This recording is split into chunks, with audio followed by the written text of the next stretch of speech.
दोस्तों, कहानी शुरू करने से पहले आप सभी से एक छोटी सी विनती है। हमारे YouTube channel ad novel boy को जरूर सब्सक्राइब करें। यह कहानी पूर्णतः काल्पनिक फिक्शनल है। इसका वास्तविक जीवन से कोई संबंध नहीं है। कहानी का नाम है रीबोर्न एम्परर। तो चलिए कहानी शुरू करते हैं।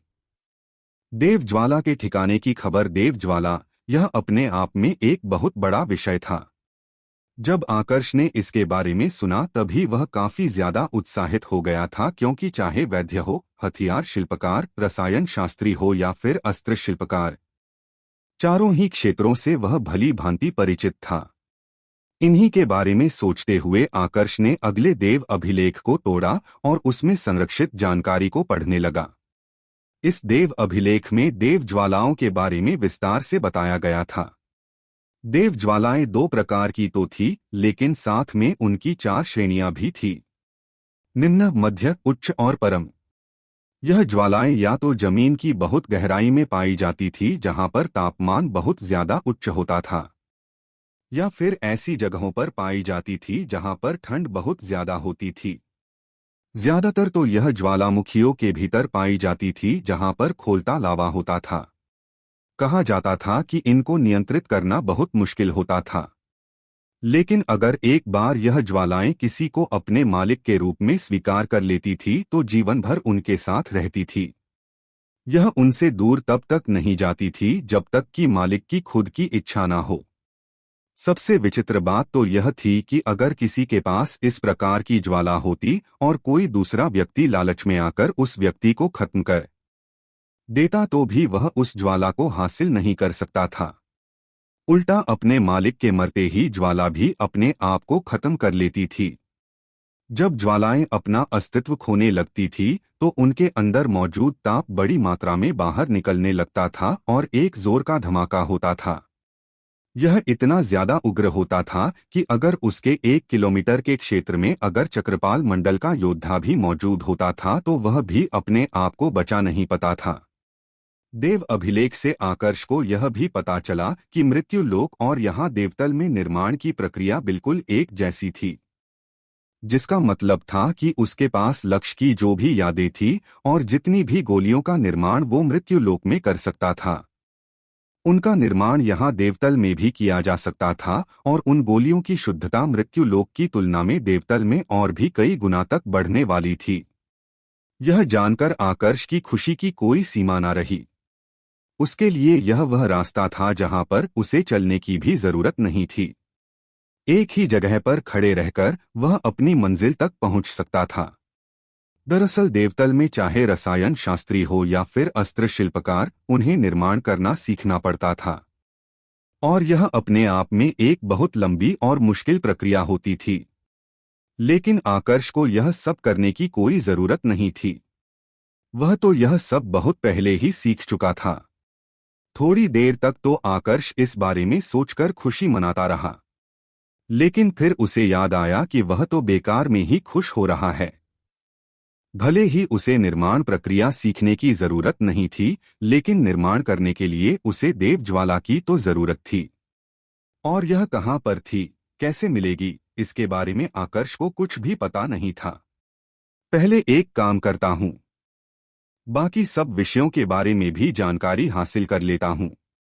उसके बाद देखूंगा कि देव ज्वालाओं को लेकर क्या किया जा सकता है, आकर्ष ने मन ही मन अपने आप से कहा। यह तो उसे भी पता था कि ज्यादा सोचने से उसे देव ज्वाला हासिल नहीं होने वाली है। इसके लिए उसे खुद ही खोज करनी पड़ेगी और उसके लिए वहां की और ज्यादा जानकारी हासिल करना जरूरी था। यही सोचते हुए उसने अगले देव अभिलेख को तोड़ा।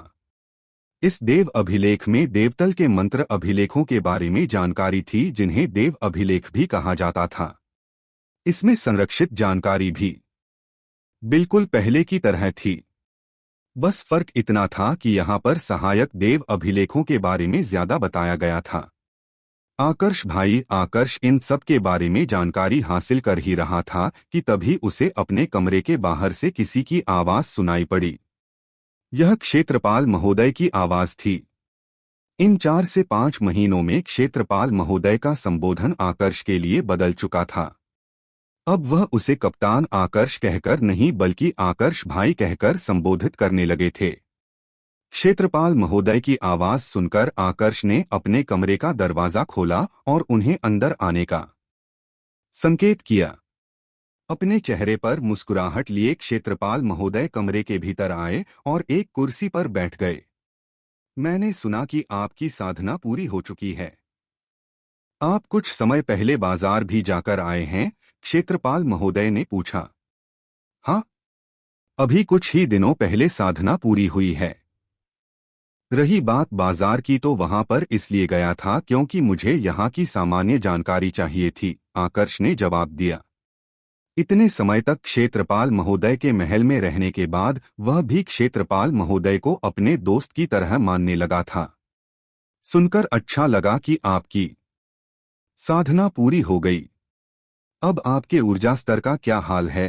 क्षेत्रपाल महोदय ने जिज्ञासा से भरे स्वर में पूछा। अभी कुछ ही दिनों पहले मैंने रक्त आरंभ मंडल के 7वें स्तर में प्रवेश किया है। अभी तक मुझे चक्रशिला ऊर्जा स्तरीय युद्ध कला की पूरी तरह से आदत नहीं हुई है, तो ऊर्जा स्तर थोड़ी धीमी रफ्तार से ही बढ़ रहा है। अगर आपने गोलियां नहीं दी होती तो शायद यह समय और भी ज्यादा बढ़ जाता, आकर्ष ने जवाब दिया। आपने 7वें स्तर में प्रवेश कर लिया? आकर्ष के जवाब को सुनकर क्षेत्रपाल महोदय को थोड़ा आश्चर्य हुआ। हालांकि उम्मीद तो उन्हें पहले ही थी कि आकर्ष इतने समय में 7वें स्तर में प्रवेश कर लेगा, लेकिन फिर भी परिणाम देखने के बाद वो अपने आप को हैरान होने से रोक नहीं पाए थे। लगता है इस बार मैंने बिल्कुल सही व्यक्ति को चुना है, क्षेत्रपाल महोदय ने उत्साहित स्वर में मन ही मन अपने आप से कहा। वैसे क्षेत्रपाल महोदय, मुझे आपसे कुछ पूछना था। क्या आपको देव ज्वालाओं के बारे में कुछ पता है? आकर्ष ने क्षेत्रपाल महोदय से सवाल किया। देव ज्वालाओं के बारे में आप क्यों जानना चाहते हैं? सवाल के जवाब में क्षेत्रपाल महोदय ने एक नया सवाल किया।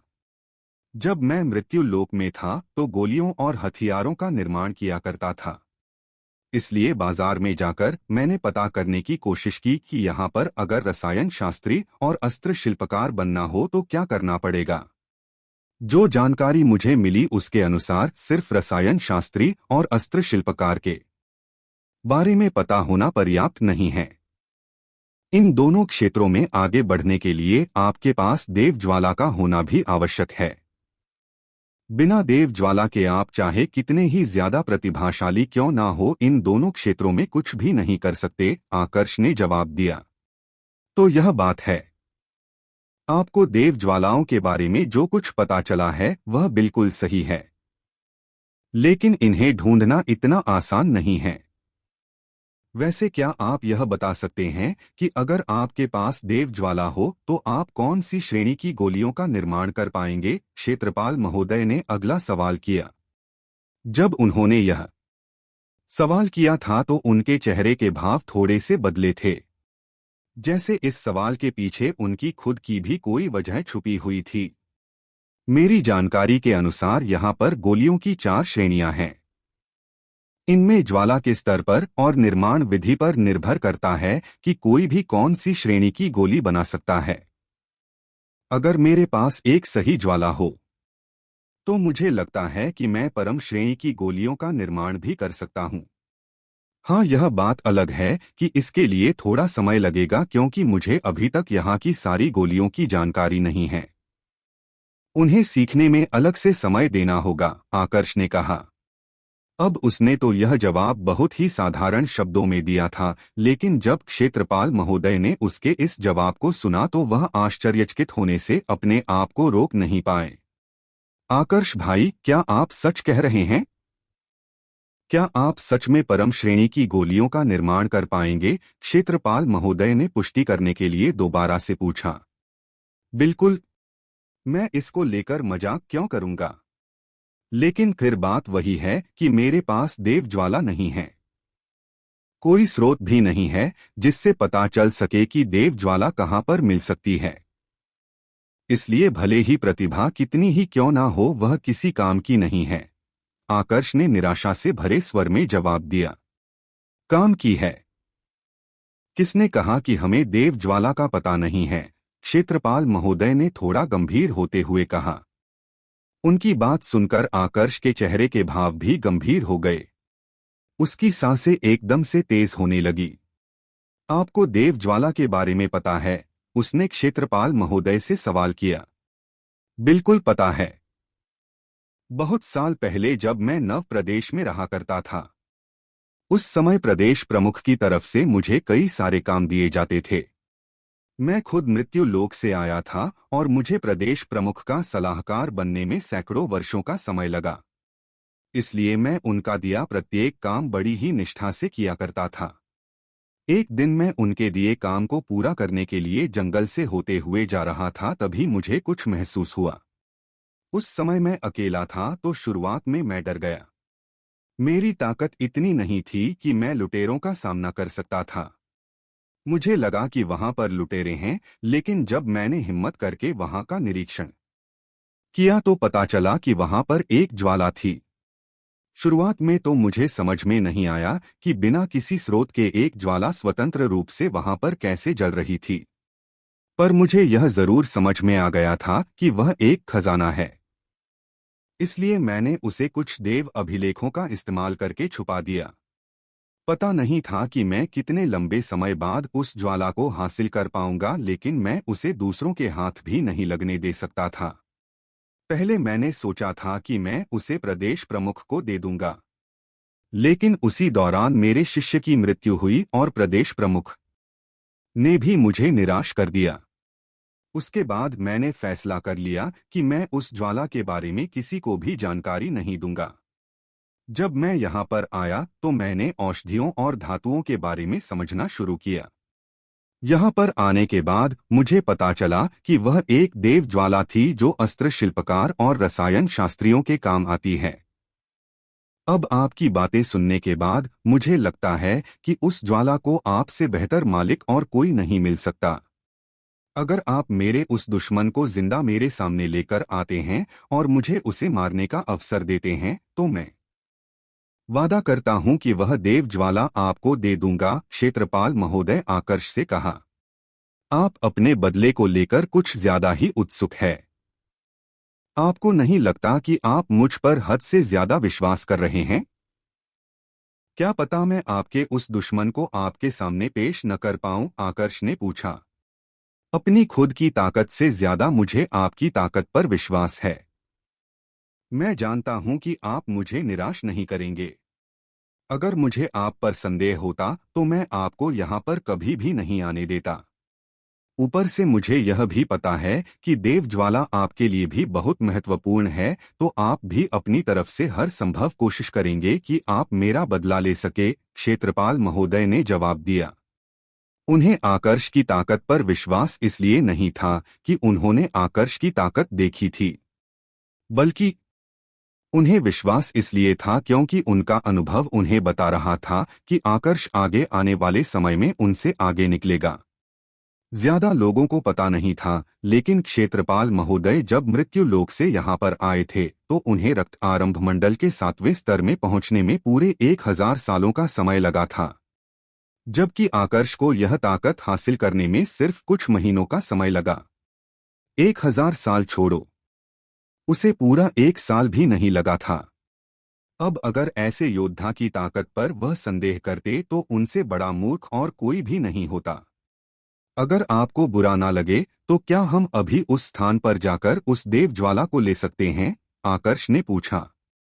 नहीं, अभी आपकी ताकत पर्याप्त नहीं है। पहली बात तो यह कि मैं खुद नहीं जानता कि उस देव ज्वाला का स्तर क्या है। अगर वह देव ज्वाला निम्न स्तर की भी होती है तो भी आप तब तक उस पर नियंत्रण हासिल नहीं कर सकते जब तक कि आपकी खुद की ताकत मंत्रमंडल में ना पहुंच जाए, क्षेत्रपाल महोदय ने जवाब दिया। मंत्रमंडल में? तो आप कहना चाहते हो कि देव ज्वाला पर नियंत्रण पाने के लिए मंत्रमंडल में पहुंचना आवश्यक है? आकर्ष ने पूछा। बिल्कुल।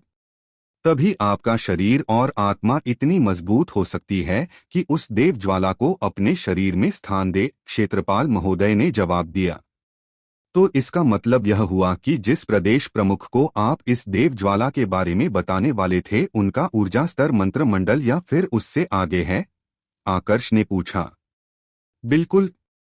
सिर्फ उनका ऊर्जा स्तर ही नहीं बल्कि उस वरिष्ठ एल्डर का ऊर्जा स्तर भी मंत्रमंडल में है। मुझे यहाँ पर आए हुए बहुत समय हो गया है, तो अब तक तो उसने अपने ऊर्जा स्तर में अच्छी खासी वृद्धि कर ली होगी, क्षेत्रपाल महोदय ने जवाब दिया। यह सुनकर आकर्ष कुछ देर के लिए सोच में पड़ गया। मंत्रमंडल अभी उसकी पहुंच से थोड़ा आगे था। उसे अभी कम से कम 1 से 2 साल का समय लगने वाला था। इस विषय पर थोड़ी देर तक चर्चा करने के बाद आकर्ष ने क्षेत्रपाल महोदय से देव अभिलेखों के बारे में पूछा। यहाँ उसे पता चला कि जब तक वह मंत्रमंडल में नहीं पहुंच जाता तब तक वह उग्र, गमय और कवच श्रेणी के देव अभिलेखों का निर्माण नहीं कर सकता है। लेकिन हाँ, सहायक श्रेणी के देव अभिलेखों का निर्माण करना उसके लिए संभव था। बस फिर किया था। आकर्ष देव अभिलेखों को समझने में लग गया। दिन पर दिन गुजरने लगे और बहुत जल्द 1 महीना बीत गया। आखिरकार वह दिन आ चुका था जब आकर्ष और चिराग दोनों को प्रदेश प्रमुख के महल के लिए रवाना होना था। सुबह की पहली किरण के साथ ही क्षेत्रपाल महोदय के महल में एक बुजुर्ग अवस्था का आदमी प्रकट हुआ। यही वह व्यक्ति था जो अंगरक्षक बनकर आकर्ष और चिराग दोनों को प्रदेश प्रमुख के महल में ले जाने वाला था। उस बुजुर्ग अवस्था के आदमी को देखकर क्षेत्रपाल महोदय ने उसे अपने महल में कुछ देर विश्राम करने का प्रस्ताव दिया। लेकिन उस बुजुर्ग अवस्था के आदमी ने यह कहकर प्रस्ताव ठुकरा दिया कि उसे जल्द से जल्द वापस लौटना होगा। क्षेत्रपाल महोदय ने आगे कुछ नहीं कहा। उन्होंने बस 2 देव अभिलेख उस बुजुर्ग अवस्था के आदमी को सौंपे और खुद आकर्ष व चिराग को बुलाने के लिए निकल गए। उन 2 अभिलेखों में आकर्ष और चिराग के बारे में जानकारी थी। लगभग 10 मिनट बाद आकर्ष व चिराग दोनों वहां पर क्षेत्रपाल महोदय के साथ प्रकट हुए। उनके आते ही बुजुर्ग अवस्था का आदमी उन्हें लेकर वहां से रवाना हो गया। उसने क्षेत्रपाल महोदय से विदा तक नहीं ली। पलक झपकते ही आकर्ष और चिराग दोनों उस व्यक्ति के साथ क्षेत्रपाल महोदय के महल से गायब हुए और कुछ ही क्षणों में अदितिगढ़ शहर से बाहर निकल गए। 2 घंटे तक कोई भी बातचीत नहीं हुई। आकर्ष और चिराग दोनों चुपचाप आसमान के रास्ते से उस बुजुर्ग अवस्था के आदमी के साथ नव प्रदेश की राजधानी की तरफ बढ़ रहे थे। तुम जरूर चिराग होंगे, अचानक से उस बुजुर्ग अवस्था के आदमी ने पीछे देखा और चिराग से पूछा। जी, चिराग ने जवाब दिया। मैंने तुम्हारे बारे में क्षेत्रपाल महोदय के द्वारा दिए गए देव अभिलेख से सुना। तुमने काफी अच्छा प्रदर्शन किया, पर तुम्हारी ताकत में हुई यह अचानक वृद्धि थोड़ी संदेहजनक भी है। इसके बारे में कुछ कहना चाहोगे? बुजुर्ग अवस्था के आदमी ने चिराग से पूछा। सच कहूं तो मेरी ताकत में कोई भी अचानक वृद्धि नहीं हुई। सब कुछ बस दिखावा था। मैंने जानबूझकर अपनी वास्तविक ताकत प्रदर्शित नहीं की, क्योंकि मुझे भूपेश से बदला लेना था। मुझे डर था कि अगर मैं उसे कुछ करूंगा तो दूसरों की नजर में आ जाऊंगा और उसके बाद मुझे क्षेत्रपाल महोदय तक को जवाब देना होगा। तो मैं अपनी ताकत बचाकर रख रहा था। लेकिन फिर आकर्ष आ गया और मुझे ताकत दिखाने का अवसर ही नहीं मिला। इसलिए जब मुझे पता चला कि क्षेत्रपाल महोदय मुकाबला करवा रहे हैं जिसमें जीतने वाले को नव प्रदेश जाने का अवसर मिलेगा, तो मैंने अपनी ताकत प्रदर्शित की, चिराग ने जवाब दिया। तो यह बात है। फिर तो यह कहना गलत नहीं होगा कि तुम्हारी किस्मत काफी अच्छी थी, उस बुजुर्ग अवस्था के आदमी ने हंसते हुए कहा। उसके बाद वह आकर्ष की तरफ देखने लगा। उसकी नजर अपने ऊपर देख आकर्ष को थोड़ा अजीब लगने लगा। उसके मन में सबसे पहले विचार यही आया कि क्षेत्रपाल महोदय ने उसके बारे में उस बुजुर्ग अवस्था के आदमी को क्या बताया होगा। और तुम आकर्ष हो है ना? बुजुर्ग अवस्था के आदमी ने आकर्ष से सवाल किया। हाँ, आकर्ष ने जवाब दिया। तुम्हारे बारे में भी क्षेत्रपाल महोदय से मुझे बहुत कुछ जानने को मिला। सिर्फ 6 महीनों के भीतर तुमने क्षेत्रपाल महोदय का विश्वास जीत लिया। यह अविश्वसनीय है। जहां तक मैं उनको जानता हूं तो वह आसानी से किसी पर विश्वास नहीं करते। इसके अलावा मैंने यह भी सुना कि तुमने एक कप्तान की हत्या की और दूसरे के हाथ पैर काट दिए। अगर तुम्हारी जगह कोई और होता तो दूसरों की नजरों में आने से बचता, पर तुम सामने से प्रहार कर रहे हो। समझ नहीं आ रहा कि तुम्हें साहसी कहूं या फिर निकटवर्ती। तुम ज्यादा दूर की नहीं सोचते। जो सही तो है पर हर एक जगह मदद नहीं करता, उस बुजुर्ग अवस्था के आदमी ने उदासीन स्वर में कहा। इतना तो पक्का था कि उसकी आकर्ष से कोई दुश्मनी नहीं थी, ना ही उसके मन में आकर्ष के प्रति नफरत थी। वह बस आकर्ष को समझाने की कोशिश कर रहा था। वैसे अभी तक आपने अपना परिचय नहीं दिया। आकर्ष ने उस बुजुर्ग अवस्था के आदमी की बातों को ज्यादा गंभीरता से नहीं लिया और उसकी पहचान को लेकर सवाल किया। उसका यह सवाल सुनकर बुजुर्ग अवस्था के आदमी के चेहरे पर एक हल्की सी मुस्कुराहट आ गई। मैं सोच रहा था कि तुमने अभी तक सवाल क्यों नहीं किया। क्षेत्रपाल महोदय ने बताया था कि तुम छोटी छोटी बातों पर भी ध्यान देते हो। लगता है सतर्क रहना तुम्हारी जन्मजात आदत है। खैर, तुमने पहचान के बारे में पूछा है तो बता देता हूं। मेरा नाम उद्धव है। मैं प्रदेश प्रमुख उदय सिंह के महल का एक माध्यमिक एल्डर हूं, उस बुजुर्ग अवस्था के आदमी ने जवाब दिया। इस जवाब को सुनकर आकर्ष ने तो कोई प्रतिक्रिया नहीं दी, मगर चिराग के चेहरे पर हल्की सी गंभीरता जरूर आ गई। उसने आश्चर्य से भरे स्वर में कहा, जहां तक मुझे पता है तो प्रदेश प्रमुख के महल के सारे माध्यमिक एल्डर ज्योतिर्बीज मंडल के 7वें स्तर के योद्धा है। तो क्या आप भी 7वें स्तर के योद्धा हैं? तुमने बिल्कुल सही सुना है। मैं भी ज्योतिर्बीज मंडल के 7वें स्तर का ही योद्धा हूं। नव प्रदेश के अधीन जितने भी 9 बड़े शहर हैं, प्रत्येक शहर से 2-2 योद्धाओं को बुलाया गया है। प्रदेश प्रमुख को डर था कि बीच रास्ते में लुटेरे उन्हें नुकसान न पहुंचा दे, इसलिए उन्होंने मेरे जैसे एल्डरों को उनकी सुरक्षा के लिए भेजा, उद्धव ने जवाब दिया। प्रदेश प्रमुख ने बाकी शहरों के योद्धाओं को भी बुलाया है।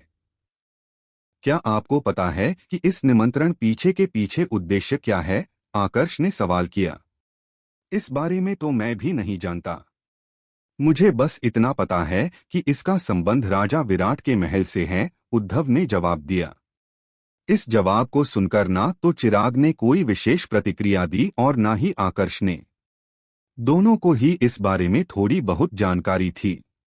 क्षेत्रपाल महोदय ने भी उन्हें पहले ही बता दिया था कि उन सभी को बुलाने के पीछे राजा विराट है।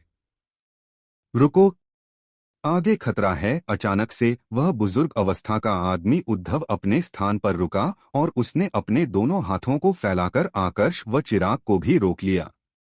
मैंने कहा था ना रास्ते में लुटेरे होंगे, उद्धव ने आसमान की तरफ देखते हुए कहा। उसकी बात सुनकर आकर्ष व चिराग भी आसमान की तरफ देखने लगे। ऊपर आसमान में उनसे भी ज्यादा ऊंचाई पर इस समय लोगों का एक बहुत बड़ा समूह खड़ा था। इसमें कम से कम 22 से 23 व्यक्ति थे। उद्धव, आकर्ष और चिराग तीनों को अपने स्थान पर रुका देखकर वह सभी नीचे उतरने लगे। देखते ही देखते उन सभी ने आकर्ष और उसके साथियों को प्रत्येक दिशा से घेर लिया। अभी यह तो बताने की भी जरूरत नहीं थी कि उनका उद्देश्य क्या था। वह सब लुटेरे थे जो उनको लुटने आए थे। इस छोटे से समूह का नेतृत्व 2 बुजुर्ग अवस्था के आदमी कर रहे थे, जिसमें से एक ने तो भूरे रंग के कपड़े पहने थे और दूसरे ने सफेद रंग के। सफेद रंग के कपड़े पहने व्यक्ति का नाम था सागर और भूरे रंग के कपड़े पहने व्यक्ति का नाम था वैभव। तो तुम दोनों से मुलाकात हो ही गई। प्रदेश प्रमुख काफी लंबे समय से तुम्हारे समूह को खत्म करने की कोशिश कर रहे थे, लेकिन हर बार तुम लोग किसी न किसी तरीके से बच जा रहे थे। किसने सोचा था कि आज तुम खुद मेरे सामने आ जाओगे? उद्धव ने अपने चेहरे पर हल्की सी मुस्कुराहट प्रदर्शित करते हुए कहा। अभी तक तो वैभव और सागर सहित बाकी सभी लुटेरों की आंखें लालच से चमक रही थी, मगर जैसे ही उसने उन्हें उद्धव की बात सुनी, सभी के चेहरे का रंग बदलने लगा। तुम लोग प्रदेश प्रमुख के महल से हो? वैभव ने गंभीर स्वर में पूछा। प्रदेश प्रमुख और वरिष्ठ एल्डर प्रखर, अपना परिचय दो। अगर तुम सच में प्रदेश प्रमुख के महल से हो तो हम तुम्हें जाने देंगे, लुटेरों के सरदार सागर ने कहा। दरअसल बीते कुछ समय में प्रदेश प्रमुख आसपास के शहरों में मौजूद सारे लुटेरों को निशाना बना रहे थे। इनमें सागर और वैभव का समूह भी शामिल था।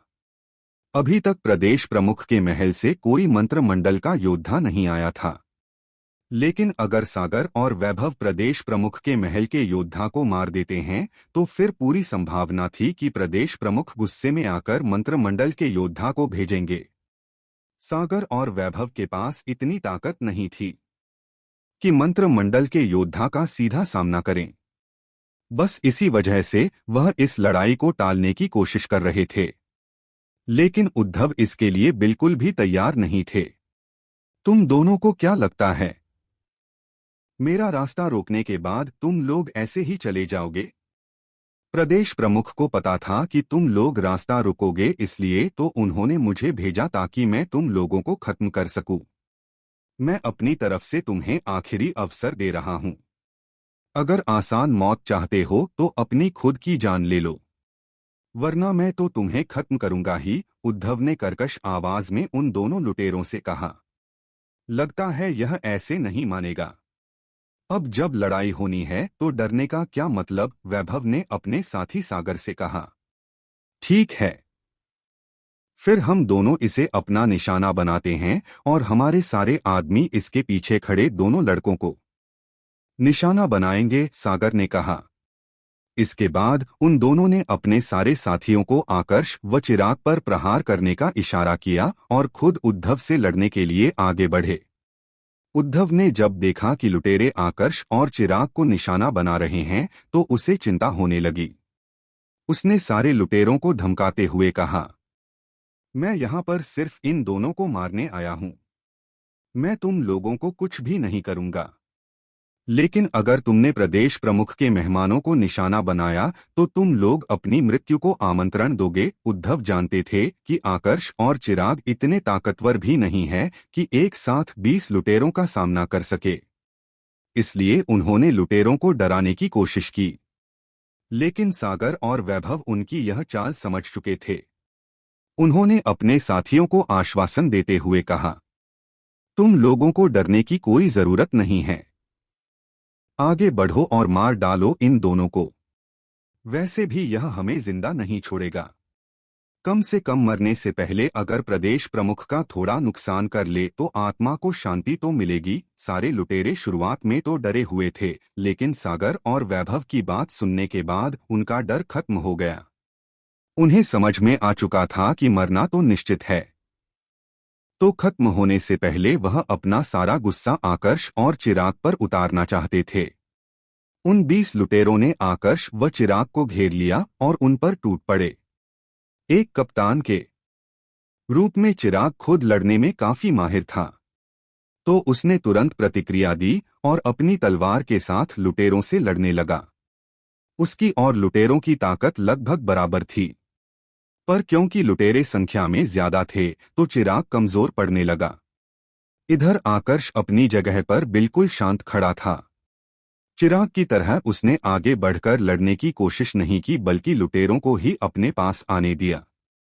जैसे ही पहला लुटेरा उसके करीब पहुंचा, उसने अपनी त्रयोदशी तलवार तकनीक का इस्तेमाल करके पहला प्रहार किया और पहले लुटेरे को निशाना बना लिया। तलवार लुटेरे के आधे पेट को काटते हुए आर पार निकल गई। उसी तलवार को आकर्ष ने वापस उसके पेट से बाहर निकाला और फिर उसके बालों को पकड़कर उसके गले पर रखा और एक ही झटके में गर्दन ऐसे काट दी जैसे सब्जी काट रहा हो। आह! लुटेरा दर्द से चीख पड़ा। उसकी चीख बाकियों के मन में डर उत्पन्न करने लगी। यही तो आकर्ष चाहता था। लड़ाई के बीच में हल्का सा भी ध्यान भटकना जानलेवा साबित हो जाता था, और यहां तो सारे के सारे लुटेरे डर चुके थे। उनके ध्यान भटकते ही आकर्ष ने दूसरे लुटेरे को अपना निशाना बना लिया। दूसरे लुटेरे के उसने सीधा आंख में तलवार घुसेड़ दी। इसके बाद तो उसने और किसी को आगे बढ़ने का भी अवसर नहीं दिया। सीधा अपनी खड्गमानस तलवार तकनीक का प्रयोग करके कई सारी तलवारें प्रकट की और सभी लुटेरे पर सैकड़ों की संख्या में जानलेवा प्रहार कर दिए।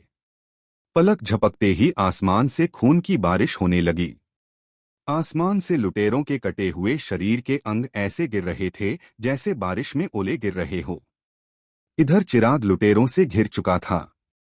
उसको 7 से 8 लुटेरों ने घेर लिया था और उसे समझ में नहीं आ रहा था कि ऐसे समय में अपने आप को कैसे बचाएं। Whoosh whoosh whoosh. ठीक इसी समय पर सैकड़ों की संख्या में तलवारें उसके चारों तरफ प्रकट होने लगी और उन्होंने उन लुटेरों को निशाना बनाना शुरू कर लिया। देखते ही देखते चिराग के चारों तरफ खड़े सारे लुटेरे उन तलवारों की भेंट चढ़ गए। अपने दुश्मनों का यह हाल देखकर एक बार के लिए तो चिराग भी उलझन में पड़ गया।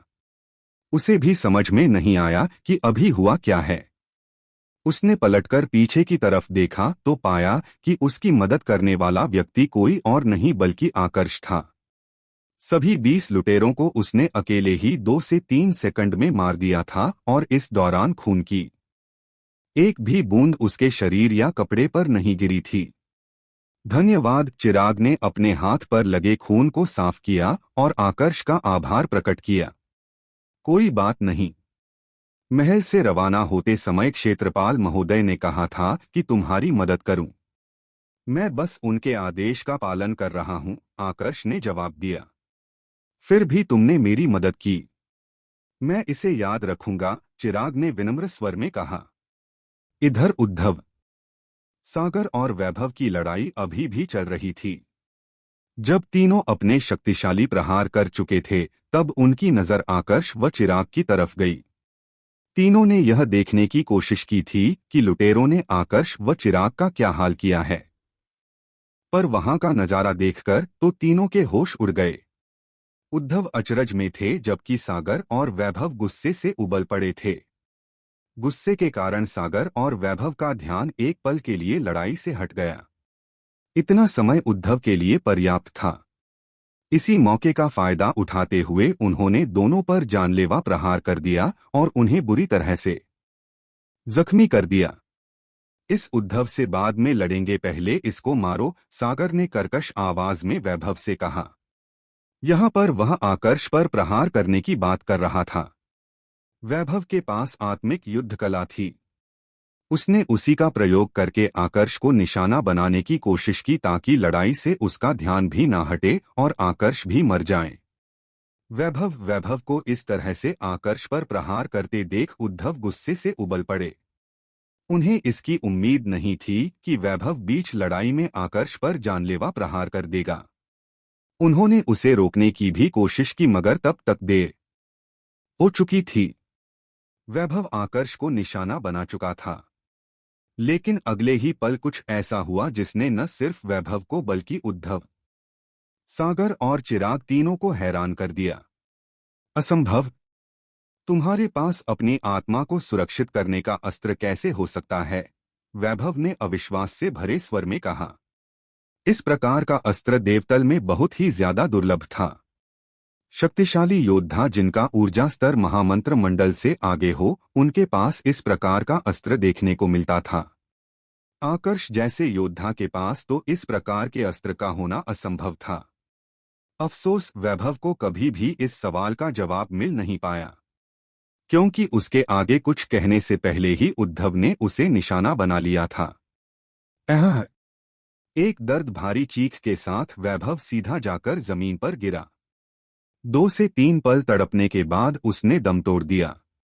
अपने साथी की ऐसी हालत देखकर सागर ने वहां से भागने की कोशिश की, लेकिन अकेला होने और जख्मी होने के कारण अब उसके पास इतनी क्षमता नहीं थी कि उद्धव के प्रहार से अपने आप को बचा पाए। उसका भी वही हाल हुआ जो उसके साथी वैभव का हुआ था। लुटेरों के दोनों सरदारों को खत्म करने के बाद उद्धव ने उनकी जादुई अंगूठियां ली और आकर्ष को सौंप दी। सोचा नहीं था कि तुम इतने ताकतवर होंगे आकर्ष। तुमने सिर्फ अपने आप को नहीं बचाया बल्कि चिराग और मुझे भी बचाया है। तुम्हें अंदाजा नहीं है कि अगर तुम दोनों को कुछ हो जाता तो प्रदेश प्रमुख मेरा क्या हाल करते। इस मदद के लिए मैं तुम्हारा एहसानमंद हूं। लुटेरों की यह सारी जादुई अंगूठियां तुम रख सकते हो। सिर्फ इतना ही नहीं, प्रदेश प्रमुख से मिलने के बाद मैं उनके सामने तुम्हारा जिक्र करूंगा। कोशिश करूंगा कि उनकी तरफ से तुम्हें अच्छा इनाम मिले और कम से कम एक ऐसा स्थान मिले जहां पर तुम तेजी से अपने ऊर्जा स्तर को बढ़ा पाओ। उद्धव ने आभार प्रकट करते हुए आकर्ष से कहा। थोड़ी देर पहले तक वह जो आकर्ष को सिखाने की कोशिश कर रहे थे, अब वही सीख उनके खुद के काम आ रही थी। अगर उन्हें पहले पता होता कि आकर्ष इतना ताकतवर है और अकेले ही लुटेरों के पूरे समूह को खत्म कर सकता है, तो वह सागर और वैभव दोनों को जिंदा पकड़ने की कोशिश करते। धन्यवाद एल्डर उद्धव, आकर्ष ने भी वापस उनका आभार प्रकट करते हुए जवाब दिया। तुम्हें चोट तो नहीं आई ना? उद्धव ने फिर से रवाना होने से पहले चिराग से सवाल किया। नहीं, आकर्ष की बदौलत मैं बिल्कुल ठीक हूं, चिराग ने जवाब दिया। यह सुनकर उद्धव ने भी एक राहत की सांस ली। इसके बाद तीनों ने नव प्रदेश के लिए फिर से अपनी यात्रा शुरू कर दी। आगे के रास्ते में ज्यादा रुकावटें नहीं आईं। बस एक दो लुटेरों के समूह और मिले थे, लेकिन वह सागर और वैभव के समूह से भी ज्यादा कमजोर थे। सभी को खत्म करने के बाद आकर्ष के पास काफी बड़ी मात्रा में जादुई अंगूठियां एकत्रित हो चुकी थी। यहाँ पर आकर्ष को देवमणियों से जुड़ी एक और बात पता चली। देवमणियों के दो और स्तर थे, प्राथमिक श्रेणी और माध्यमिक श्रेणी के बाद उच्च श्रेणी और परम श्रेणी भी थी। इतने सारे लुटेरों को लूटने के बाद आकर्ष के पास उच्च श्रेणी के लगभग 100 देवमणि आ चुके थे। माध्यमिक श्रेणी की बात करें तो वह भी अच्छी खासी मात्रा में आकर्ष को मिल चुके थे, और प्राथमिक श्रेणी के देवमणि तो हजारों की संख्या में मिले थे। लेकिन किसी की भी जादुई अंगूठी में से उसे कोई औषधीय या फिर ऊर्जा स्तर बढ़ाने वाली गोलियां नहीं मिली थी। लगता है क्षेत्रपाल महोदय ने जो गोलियां मुझे दी थी वह बहुत ही ज्यादा दुर्लभ और कीमती थी। अगर वह दुर्लभ और कीमती नहीं होती तो लुटेरों के पास थोड़ी मात्रा में तो वह होनी चाहिए थी, पर एक भी लुटेरे के पास ऐसी गोलियां नहीं हैं। आकर्ष ने मन ही मन अपने आप से कहा। नव प्रदेश पहुंचने की पूरी यात्रा लगभग 3 महीने की थी। वैसे तो उन्हें इससे भी कम समय लगता, लेकिन क्योंकि चिराग की रफ्तार थोड़ी धीमी थी, जिस कारण आकर्ष और उद्धव को भी धीमी रफ्तार से ही आगे बढ़ना पड़ रहा था। 3 महीने की लंबी यात्रा के बाद आखिरकार आकर्ष और चिराग दोनों को नव प्रदेश की बाहरी सीमा देखने को मिली। यह पूरा प्रदेश क्षेत्रफल की दृष्टि से इतना बड़ा था कि अदितिगढ़ जैसे 10 से 15 शहर इसके भीतर आ सकते थे। नव प्रदेश न सिर्फ आसपास के 10 शहरों पर शासन करता है, बल्कि शहर के भीतर भी सत्ता की लड़ाई चरम पर चलती है। प्रदेश की सबसे बड़ी ताकत है प्रदेश प्रमुख का महल। उनके अलावा यहाँ पर कुछ छोटे बड़े परिवार भी हैं। इनमें से एक परिवार मेरा भी है। लेकिन शहर में एक ऐसा नियम भी है जिसको तोड़ने की हिम्मत कोई नहीं करता। कोई भी परिवार प्रदेश प्रमुख के परिवार से ज्यादा शक्तिशाली नहीं हो सकता। साथ में प्रत्येक परिवार को 50% कर भी जमा करवाना पड़ता है। प्रदेश की सीमा में प्रवेश करने के साथ ही एल्डर उद्धव ने आकर्ष और चिराग दोनों को प्रदेश की सामान्य जानकारी देने लगे।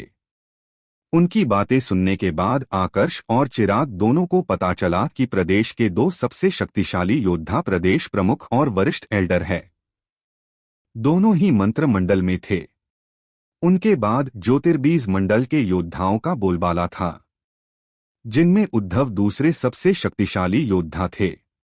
दूसरे शब्दों में कहें तो उद्धव पूरे प्रदेश के चौथे सबसे शक्तिशाली योद्धा थे। थोड़ी ही देर में उद्धव आकर्ष और चिराग दोनों को लेकर प्रदेश प्रमुख के महल के बाहर पहुंच गए। यहाँ का एक जरूरी नियम याद रखना, दीवारों से होकर कोई भी अंदर नहीं जा सकता।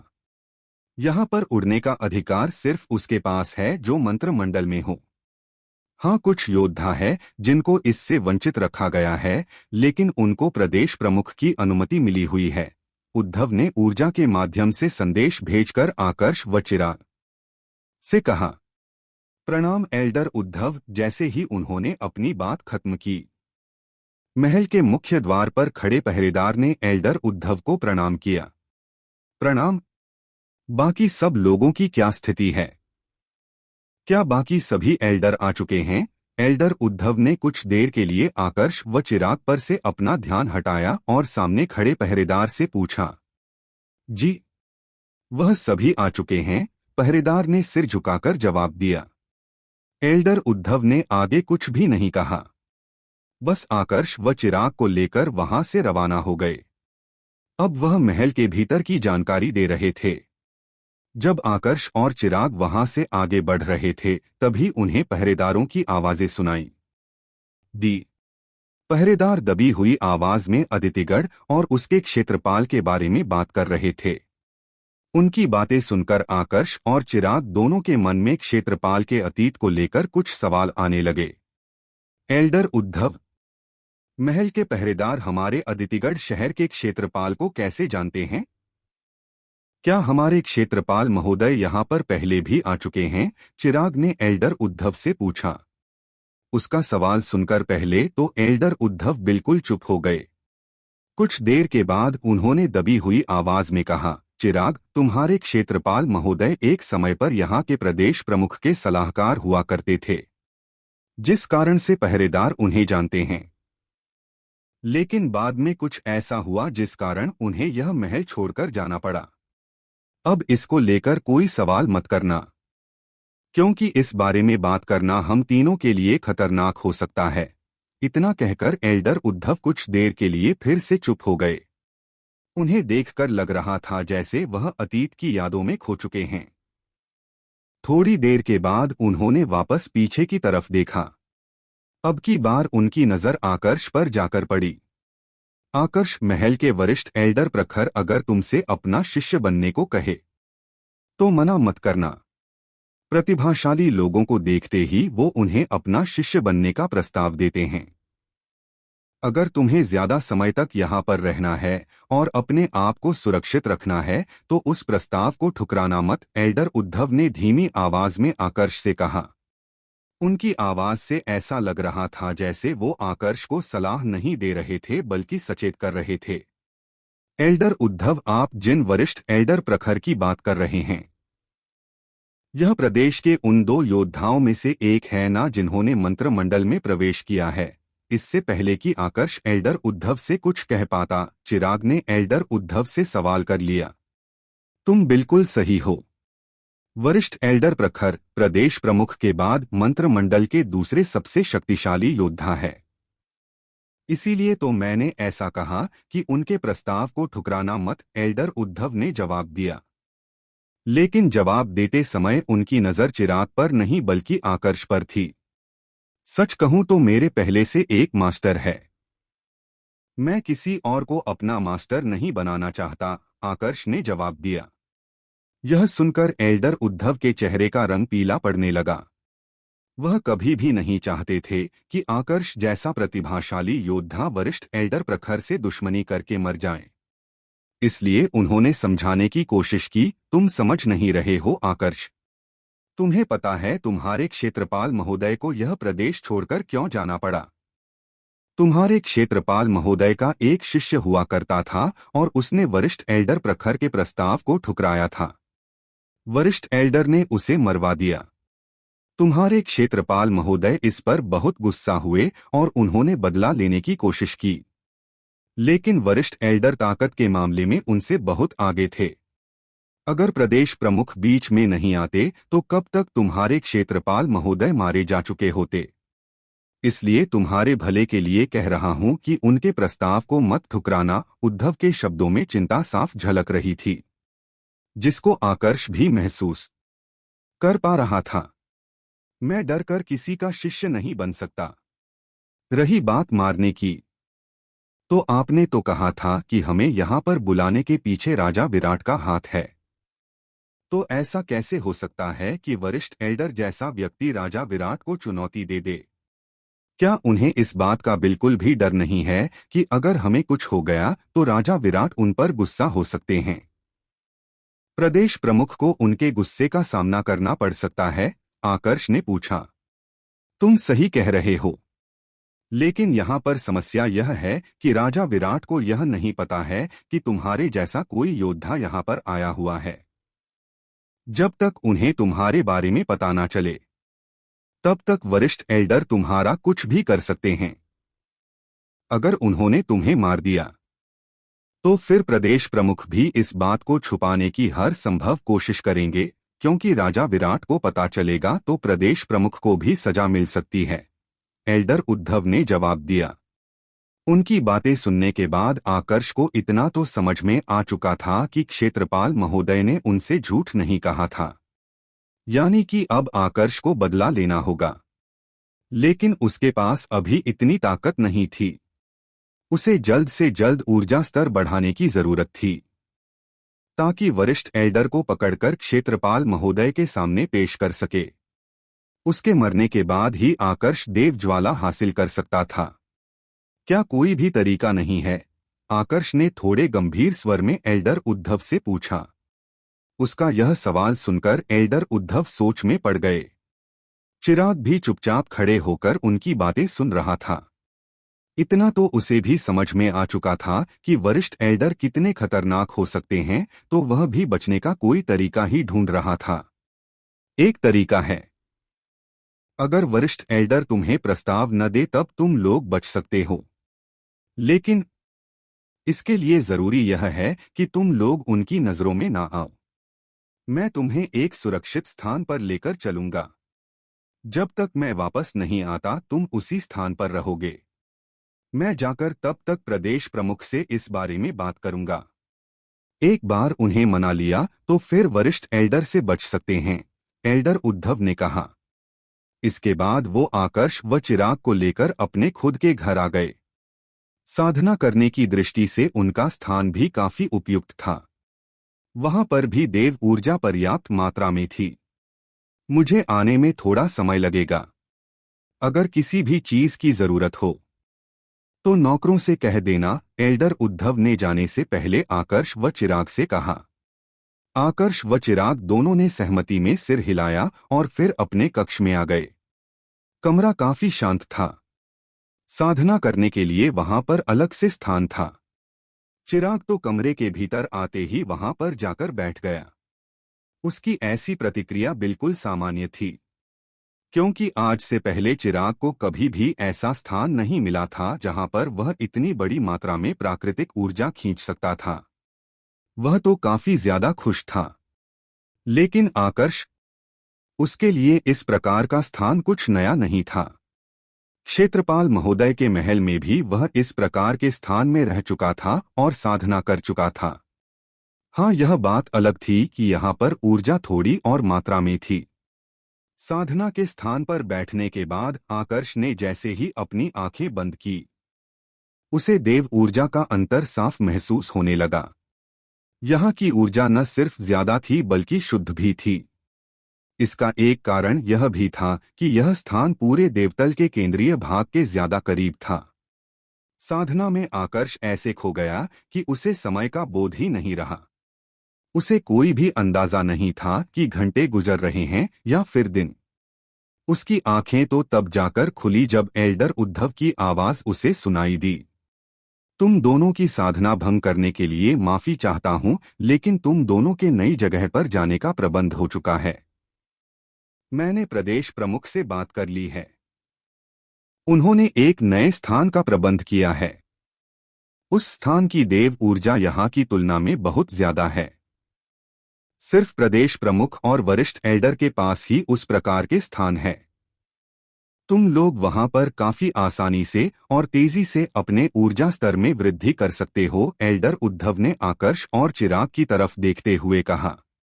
चिराग तो उनकी यह बात सुनकर काफी ज्यादा खुश हो गया। उसका खुश होना बनता भी था, क्योंकि उसके लिए इस प्रकार के अवसर बहुत दुर्लभ थे। उसे रोज रोज इस प्रकार के स्थान पर साधना करने का अवसर नहीं मिलता था। लेकिन आकर्ष, उसके दिमाग में कुछ और चल रहा था। वह ध्यान से एल्डर उद्धव की बात सुन रहा था, जिस कारण उसने गौर किया कि उस प्रकार के स्थान का प्रबंध उनके लिए किया गया है। आपने कहा कि उस स्थान का प्रबंध हमारे लिए किया गया है। मैं कुछ समझा नहीं। क्या वहां पर बाकी लोग नहीं जा सकते? आकर्ष ने गंभीर स्वर में सवाल किया।